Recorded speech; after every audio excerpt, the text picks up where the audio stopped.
আপনারা বিশ্বাস করবেন কিনা জানি না, আমি যেখানে দাঁড়িয়ে আছি ঠিক পাশেই নবী সাল্লাল্লাহু আলাইহি ওয়াসাল্লামের প্রিয়তম চাচা হামজা রাদিয়াল্লাহু আনহুর কবর আছে এবং তার সাথে হানজালা রাদিয়াল্লাহু আনহুকেও কবর দেওয়া হয়েছে।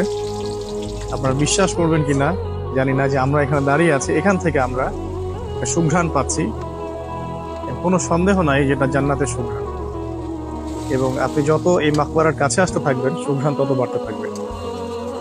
এই অনুভূতিগুলো ভাষায় প্রকাশ করা যাচ্ছে না, ব্যাখ্যা করা যাচ্ছে না।